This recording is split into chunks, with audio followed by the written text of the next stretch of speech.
Hello and welcome in. Please do not leave your luggage unattended on the station.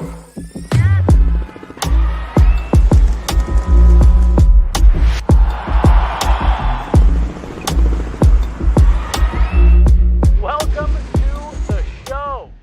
Good morning, good morning. Hello, Jesse Montano here. I'm back in the saddle for Guerilla Sports Daily. It is Tuesday morning, August 20th.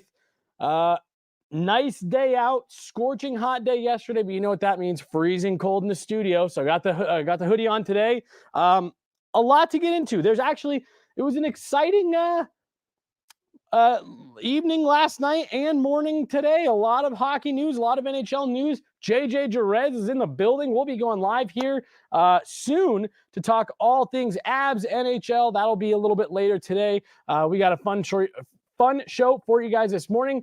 And I'm going to get into something that I think is extremely relevant here in Colorado.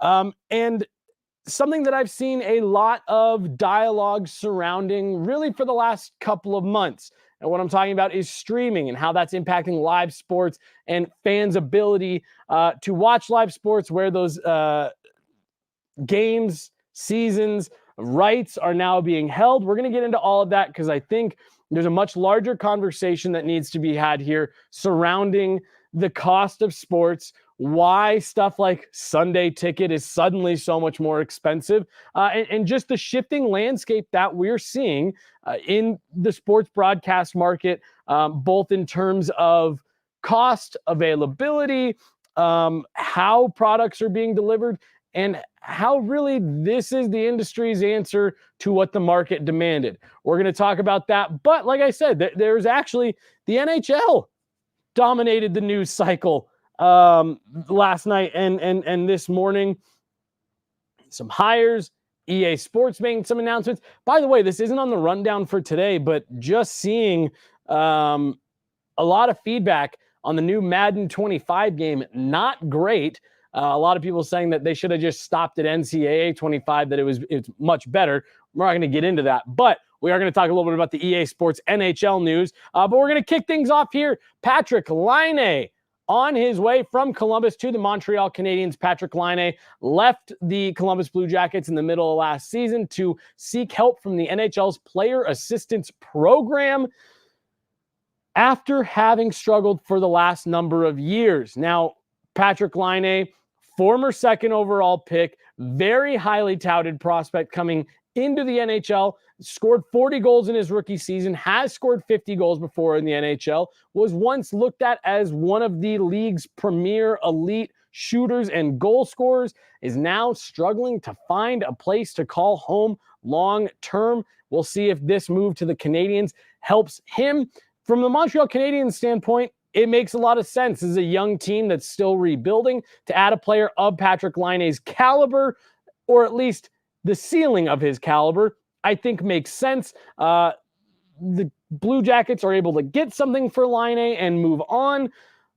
This feels like one of those moves that might be a situation where everybody wins, everybody gets the fresh start they need, everybody gets, fresh faces, all of that. We will see, though, the fishbowl and the overwhelming spotlight that can be the Montreal market may not be Patrik Laine's friend. We'll see. He didn't love it in Winnipeg, went from Winnipeg to Columbus, now to Montreal. Very nice city, historic city. I've been there a couple times. It's beautiful. I love it. I don't know if I'd love being a hockey player there. You are under the microscope 24/7, 365.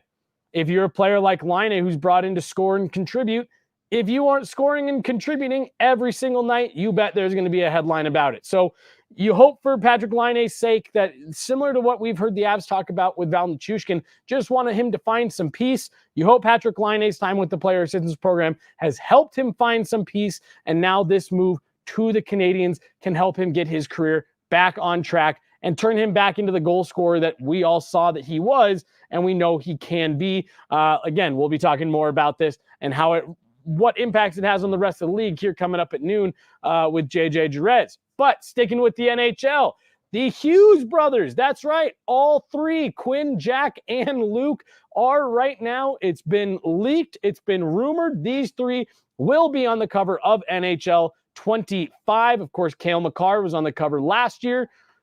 Oh, what was that? Cale Makar was on the cover last year. The first Colorado Avalanche player to appear on the cover since Joe Sakic did it back in 2004. I like this. I like, a couple years ago they did Trevor Zegras and Sarah Nurse. I like the idea of taking the emphasis off the cover athlete, right? We saw it for NCAA Football 25, where they had, I believe it was a player from Michigan, a player from Texas, and then Travis Hunter from right here up at CU, all on the cover.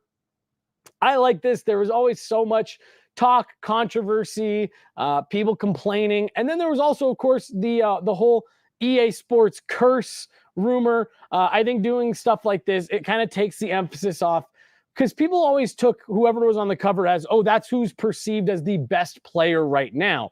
I never really took it that way. I always took it as who's maybe the most, pop culture popular, who's the most socially popular player in the league right now. And so again, I always thought it spurred unnecessary debate and conversation around who was who the cover athlete was. So I like that they're doing something like this, and I also think it's cool to celebrate the fact that you have three brothers in the league right now who are all young, who are all part of that next generation, that next wave, and they're all high-end players, all worthy of being on a cover. I think it's cool to see them celebrate stuff like this and putting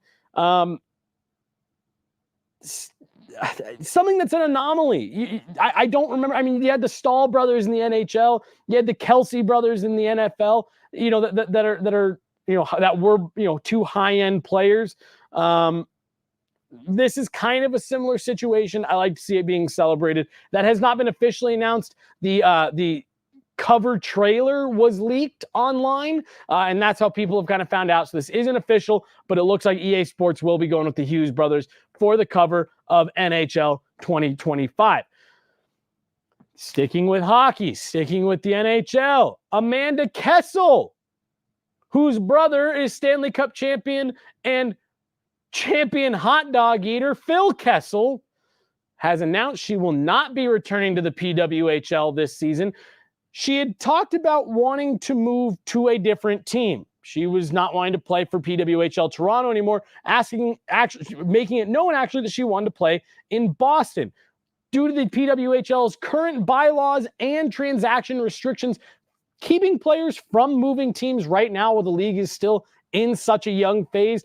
We haven't even gotten official team names and jerseys yet. That's coming for season 2. But right now, there is no player movement allowed. So what did Amanda Kessel do? Well, she went out and got a job. She got an assistant GM job with the Wilkes-Barre Scranton Penguins, the AHL affiliate of Sidney Crosby's Pittsburgh Penguins.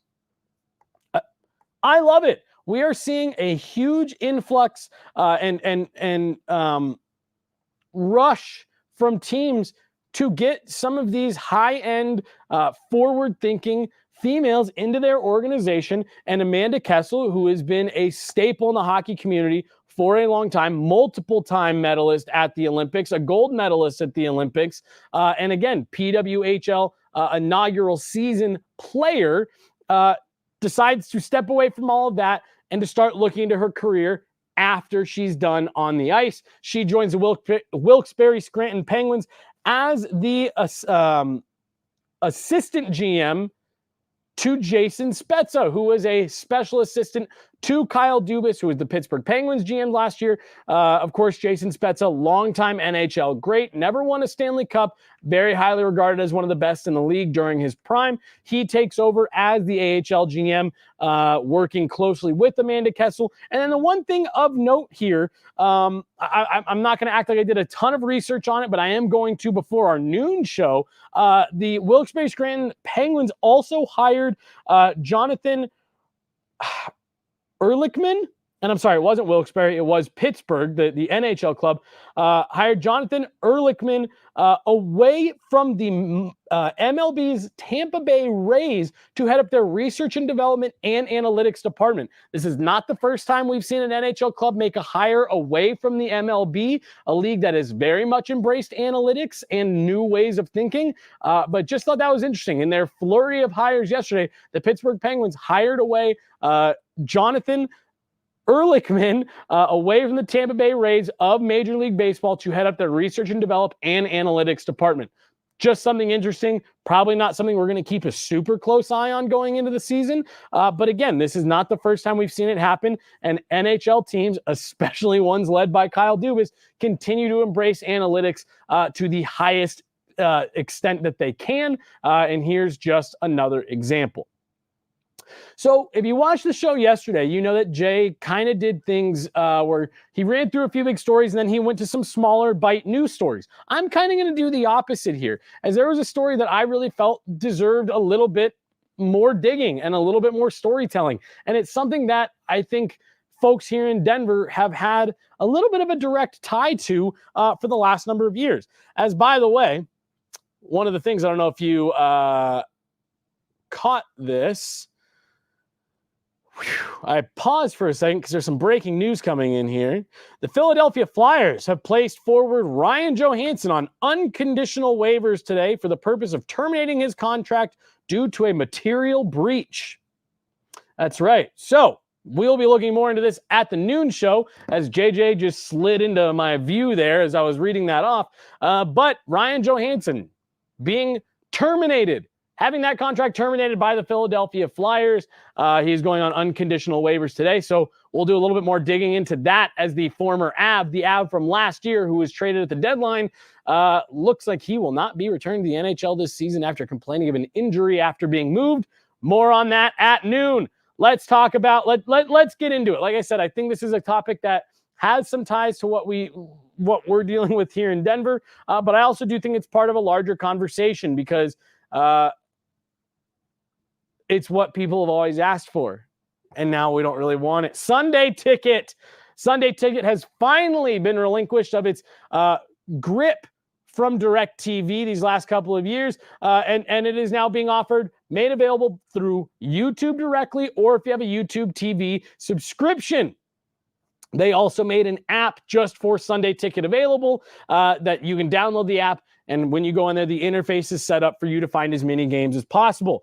Sunday Ticket, for those of you that don't know, offers every single out-of-market game, with the exception, every single out-of-market NFL game, with the exception of those that are being nationally televised, or, as we're going to get into here, nationally streamed. This year, NFL Sunday Ticket on YouTube and YouTube TV, as well as through their own app, will be offering a multi-view option that is fully customizable. 4 games at once. You can pick which 4 games you want to have on your screen displayed at one time. They also have a package that includes Red Zone. So that all sounds pretty great, right? Well, when you look at what the price model is, that takes a little bit of the lust out of it, right? $6.79 if you sign up today with YouTube TV, or through the app for NFL Sunday Ticket. Make that $7.39 if you get that Red Zone add-on that I was just talking about. This differs pretty heavily from when it was with DirecTV, in which situation NFL Sunday Ticket typically came out less than $400 when you add it on to your DirecTV plan. Now, of course, YouTube TV are still offering an early sign-up discount. If you would have signed up about a month ago, just about 4 weeks ago, the price for NFL Sunday Ticket through YouTube and YouTube TV was sitting at $479. So not all that much more than what we saw through DirecTV. However, we're seeing graphics like this starting to float around the internet. And really, I've seen this floating around since last month, when Sunday Ticket was at that price that I had just kind of referred to. It's people adding up all the different ways that NFL games are going to be delivered this year through the different streaming platforms, as well as on local television. So this is saying that in order for you to watch every single game in the NFL this year, it'll cost you over $1,300. And the breakdown for that is for you to get your local TV package, $74.99 a month. ESPN Plus, $10.99 a month. Peacock, $5.99 a month. Amazon Prime, $8.99 a month. Netflix, $6.99 a month, which that's the lowest price I've seen for Netflix written down anywhere. And then adding NFL Sunday Ticket with Red Zone at $739.99. This estimate has you at $1,387.69 as a total cost to get every NFL game this season. That is slightly misleading, though. When you talk about something like that being outlined in that graphic of, in order to watch every game, this is what you've got to spend. Yeah, but that's saying I want to watch every single NFL game that's played this season from every team. Nobody does that. Like let's be honest, nobody does that. I think you have a leg to stand on for the argument of, in order to watch every nationally televised game, you'd have to spend a lot, get all these different streaming services. Sure, I think that's maybe a more realistic argument, but adding the $739.99 on there to get every single out-of-market game, I don't necessarily know if that's something that your average, not casual, solid Bronco fan. I don't know if every Bronco fan is signing up for Sunday Ticket, right? So I think that is a little bit misleading. But how did we arrive in the situation where we have graphics that look like that, where you have all these different options and everything that you need to cut out?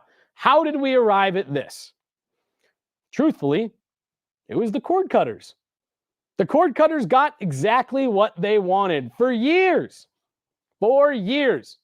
People have walked into their local cable distributor, called them over the phone, got online, and said, I want to buy things a la carte. I don't want to pay for all these packages. I only want the channels that I want, and that's all I want to pay for. Well, this is it, folks. This is what looks like paying for everything a la carte looks like. This is what it is. Everyone distributed out to different areas, and every channel, every streaming service having their own individual rights and not sharing. So this is exactly what everyone has wanted for years. What people said they wanted, which was to pay for things a la carte, most people didn't really understand the implications of what they were asking for, largely because they didn't really understand how what they were asking for worked. Let me explain it to you just a little bit at kind of a high level. Cable packages work because they bundle things together. People think that that's the problem. People think that they're paying for channels they don't want. But really, when rights holders go to over-the-top distributors like Xfinity or Fubo TV, they say, we have all these channels and we'll sell them all to you at this one price. The reason for that is they have plenty of smaller channels that have a smaller footprint, that are more specialized, that are not viable on their own. They don't make money as standalone channels. So the distributors, the rights holders like Disney, Fox, Time Warner, they package those channels together with their larger channels like ESPN and say, you have to sell these all together. That means that their smaller channels that have a smaller footprint and maybe less viewership get to benefit from the fact that everybody wants ESPN. That's how it works. That's how those companies and how those channels survive. It is not all that much unlike what's happening here in Denver with Altitude.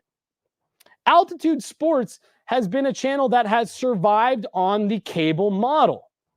When they left Comcast, Xfinity, DirecTV, and Dish Network, what a lot of folks called for was for Altitude to put forth their own streaming platform, offering and saying, I would pay just to be able to watch Avs and Nuggets games. Well, that's the issue. That's not really a viable model if people are only tuning in to watch Avs or Nuggets games. Altitude survived on the cable model. That regional sports fee that we've heard so much conversation about over the last few years was how Altitude stayed afloat. There were millions of subscribers in the footprint that got Altitude as a channel, but didn't necessarily tune into it outside of watching one Avs game, one Nuggets game a week for a total of 7 hours. That channel isn't very viable on its own. But when you lump it into a package and it gets to take a small portion of all those other channels, and a small portion of that fee from all those subscribers, whether they watch it or not, well, suddenly that makes a lot more financial sense for channels like Altitude. I'm not trying to pick on Altitude. That's something that's happening right here in Denver that we're all familiar with. It's the same concept for a lot of these other smaller channels and why they're all bundled and packaged together. That's why you do it. When you buy stuff a la carte, you've got to pay to cover that entire cost that the rights holder, companies like Disney, Time Warner, Fox, are passing along to the over-the-top distributors like Xfinity and DirecTV. Xfinity and DirecTV do not own the rights to those channels or to that content. They have to buy them from the rights holders and the distributors. Of course, when they buy them, they pass those costs onto you, the consumer. That's how it all works. Those channels survive by being bundled together. When you split them out, you no longer have this situation where Altitude gets to benefit from 1.2 million subscribers that don't watch their channel, right? You're now solely relying on people watching your product. Remember a minute ago, we were talking about Sunday Ticket and how much cheaper it was on DirecTV.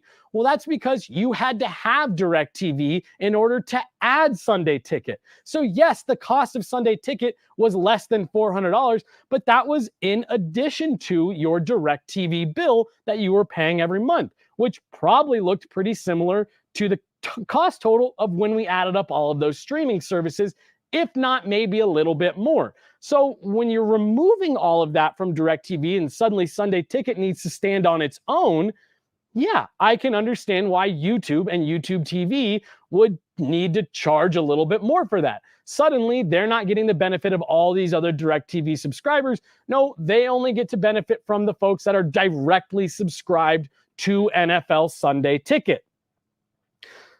Companies like Comcast, NBC Universal, they've kind of been ahead of this a little bit. They've understood for quite a while that this is where the market is going. Every time you've called your local Xfinity and said, gosh, I want to get this stuff bundled, why won't you bundle it for me? Comcast hasn't been ignoring all of that. They know that that's been what's being asked for. So that's why they introduced Peacock, their own streaming service with a whole host of live channels that were available day one. And really what we just saw a couple weeks ago with their rollout of the Olympics was Comcast NBC saying, this is our future. You guys don't want cable anymore? Fine. We won't play the cable game. We'll play the streaming game if that's what everyone wants to play. But you have to understand what that means is NBC, who owns the rights to the Olympics, eventually is not going to sell those rights out to any other networks or anyone else to show those types of highlights. And eventually they won't even be on standard cable networks. You will need to have their streaming service. Again, this is what the market asked for. Give me only the things I want, and that's what I want to pay for. So everybody who owns rights said, fine, we're going to hold on to the things that you want, and you can pay us for them instead of us sending them to an over-the-top distributor, bundling them together, and giving you the option to have several things at once. So what we all complained about, what consumers said we didn't want, is actually what we want. And Comcast NBC has actually seen a small swing back from cord cutters of people rebundling their cable and getting live television back because everyone has started to add up the cost of their streaming service and understanding, wow, I'm basically just paying for cable, except now I have to do it across 8 different platforms instead of everything being baked into my on-demand menu like Comcast and Xfinity have done. DirecTV is done. Dish Network is done. All of your apps, all of your things in one area, and especially on Xfinity, they've got a lot of that stuff baked into the menus. They understood what the consumer issue was, and they gave it to you. They gave you the solution you wanted with all these other streaming services, but they've also found ways to say, yeah, this is why we've always done it this way. Venue sports was set to be a massive disruptor in this space. Think about everything that we were just talking about. These companies that you're seeing here on the screen, ESPN, Disney, which owns ESPN, Fox Sports, and Time Warner Cable, have forever and ever and ever bundled these channels up and sent them to the over-the-top distributors. Well, with this breakout of all the different streaming services and all that, these three got together and said, well, hey, what if we cut out the middleman, stop selling the rights to these stuff to over-the-top distributors, and what if we just made our own bundle? Could keep costs down a little bit because we're not having to charge Xfinity, which then they have to turn around and upcharge their customer. We're just going to put the best of our products together and push them out into the world. I think that sounds great. But given everything we just talked about, I can understand why companies like Fubo or Comcast or DirecTV wouldn't like that, because as you'd notice, NBC and Peacock are not included in this graphic right here.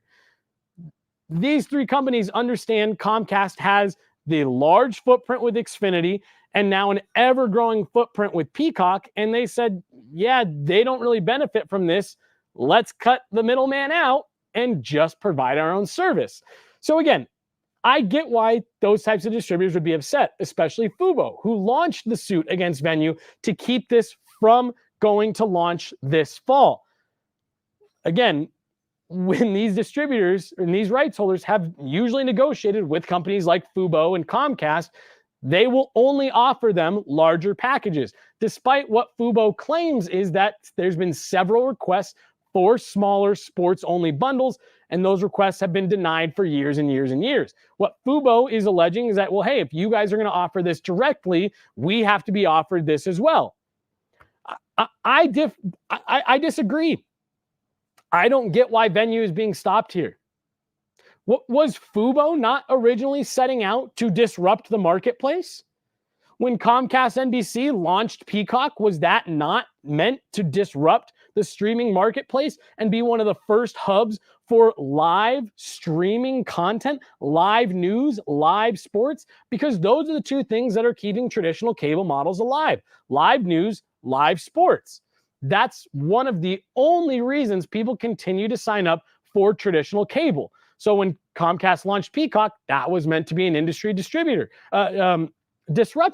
When companies like Fubo launched their products and offered smaller bundles, including a $10 sports bundle that's available on YouTube TV, which is much smaller than much less than what it would cost you to go up a cable channel tier with a company like Comcast, that was meant to be disruptive. Why is Venue being punished for being a disruptive brand?